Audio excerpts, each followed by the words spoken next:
د صحابه کرامو هغه حالات ځان ته موږ را مخې ته کړو. حضرت ابوبکر صدیق رضی الله تعالی عنہ د تاجر و د کپڑے کاروبار کو کپڑے کاروبار وکاو. کله چې د خلیفہ شو د نبی علیہ الصلوۃ والسلام د دنیا د تشریف وړلونه چې کله د خلیفہ شو نن له خلیفہ شو سبا شنو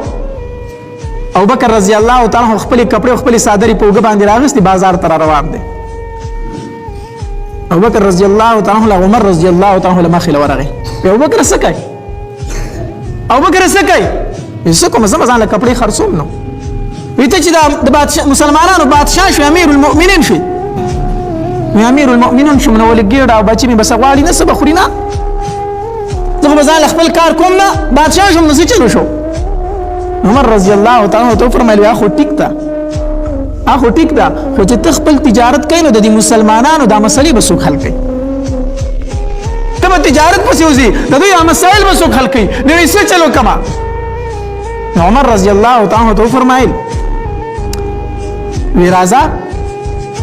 یو صحابي لزو چې دا غنوم دی ابو عبیده رضی الله تعالی عنہ او هغه ته نبی علیہ الصلوۃ والسلام امین ویلو امانتدار یا امین ابو عبیده رضی الله تعالی عنہ ورزو او هغه ته وایو چې دا ابوبکر چې دی دې زمونږ بادشاہ دی نو راځه چې دله د بیت المال نه مقرر کو کنه د بیت المال نه بدل او د بچو د خوراک د پاره مقرر کو دې چې کپڑے خرڅې د مسلمانانو مسلې به څوک حل کوي. وی ټیک ده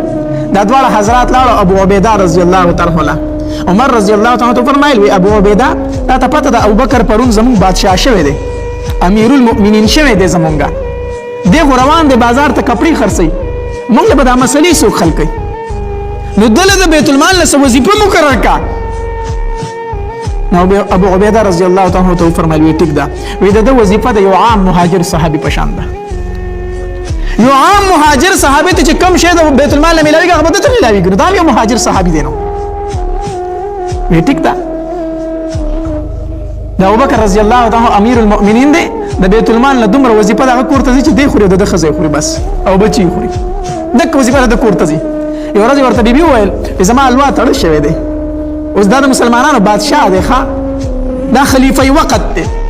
خزه ورته وی زما الوا تړ شوی دی زما سره پیسې نشته چې تعالی په الوا واخلم ما سره پیسې نشته بیا ته بل ورځ وویل وینشته را سره څه نه تاسو الوا غواړ الوا زمان خو هغه خو څه نشته چې عالم درل پینو دی بیبي او کار شروع کو چې کله به د دوی کور ته وظیفه رااله د بیت المال نه نو دی به نیمه پخه کړه نیمه به پخه کړه نیم به تینه کې خودل نیمه به ډوډۍ پخه کړه نیمه به کې خودل لګ لګ وړي جمع کول لګ لګ وړي جمع کول څورځي پس ابوبکر رضی الله تعالی کور ته راغی کور الوا تیار شي و الوا پخ شي و ابوبکر رضی الله تعالی ته الوا کې خودل ابوبکر رضی الله تعالی الوا ته کتل دا کم ځای و دا کم ځای و ما خو پیسې نه دي درکړي بیبي وته وی امیر المؤمنین دا زمون کړ چې کوم وظیفه راځي ما دا غینه لګ لګ وړ بچت کول نو دومره می ته جمع کړ چې الوا خو به ځان له پخه کړه وی خټک شو صحیح شو مطلب دا دی چې زما کور ته کوم وظیفه راځي د دینه په کوم باندې زمون د کور گزاره کیږي د دینه په کوم زمون د کور گزاره کیږي لار بیت المال کې چې کوم نوکرانو غوته وي چې زمون کور ته دومره وظیفه راځي دا شته ډیره ده دا ډیره ده ځکه چې زما والا خو دینه په کوم گزاره کولی شي الواله به کې وړ بچت کولی شي دا د هغې ژوند دا د هغې انصاف دا د هغې حکومت هغې کې به سوکالي نه وه هغې کې به خوشحالي نه وه. ابوبکر عمر رضی الله تعالی چې کله خلیفه شو چې کله دی خلیفه شو نو صحابه کرام راټول شو وی دی امیر المؤمنین شو د هم د کپړې تجارت دی دی اوس بچي لري کور لري د دې لپاره څه وظیفه مقرر کړي. صحابه کرام کېناستو عثمان بن عفان رضی الله تعالی عنہ علی رضی الله تعالی عنہ زبیر رضی الله تعالی عنہ حضرت طلحه رضی الله تعالی عنہ دا صحابه کرام راجم شو او د عمر رضی الله تعالی عنہ د پاره د بیت المال نه درمیانه غونته وظیفه مقرر کړه بیا حتی در دې پورې چرور پر اخرات لا نو دا صحابه کرام راجم شو ځل ځان لکېناستو ویرا اوس پر اخیدا الحمدلله ارس ډیر دی او د عمر رضی الله تعالی عنہ دا وظیفه ډیره کم ده دا د ته وایي چې دا اوس لګستا کور ته زیات راځي نو ستاره بچي او ستاره واړه په لګ مړیږي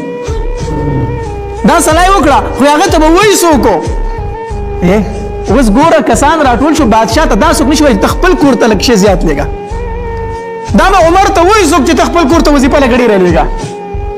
چې چا ورته ویلي نه شو هېرېدو ټولو یاره چاته به وایي خو هغه لورې نه ده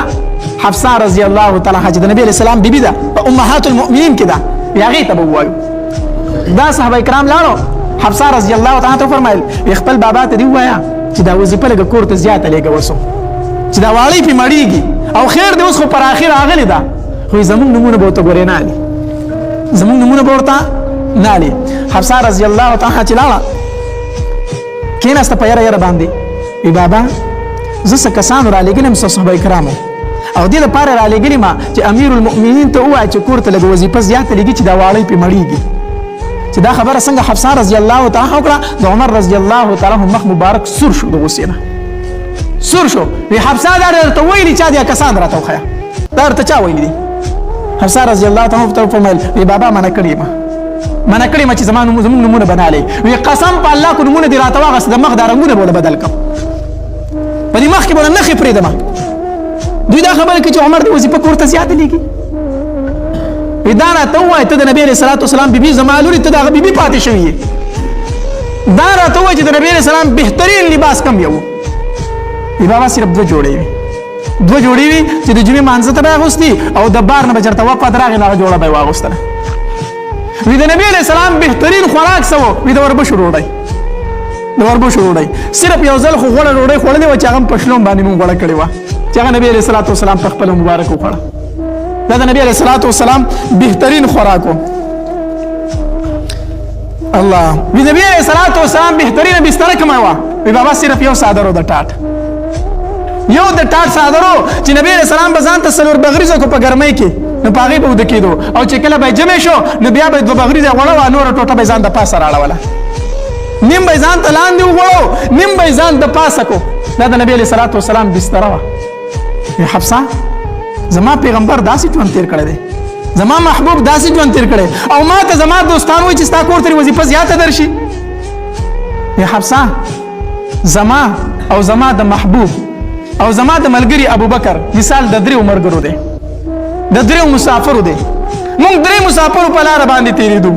زموږ محبوب خپله توخه د ځان سره واغسته او لا خپل منزلي مقصود ته یې ځان ورسو بیا زه او زما ملګری پاتې شو ابوبکر وی ابوبکر هم خپل تخمه واغسته او روان شو خپل منزلي مقصود ته ځان ورسو او زما د محبوب ملګری شو دغه په خوا کې سملاستو حفصه زما ملګرو ته ووایه چې یو عمر پاتې شوی یوازې عمر د دغې ملګرو په لاره باندې روان دی نو که په دغې لار لاړ خو د خپل ملګري سره به ملاقات وکړي او که د دغې لارې نه کوږ شو نو ملګرو ته به ګورې ونه رسي زما ملګرو ته ووایه د عمر په دغ کې د خپلو ملګرو لاره نشي بدلولی زما د بچو دپاره هم دغه وظیفه کافي ده دا د هغې حکمرانانو دا د هغې بادشاهۍ وي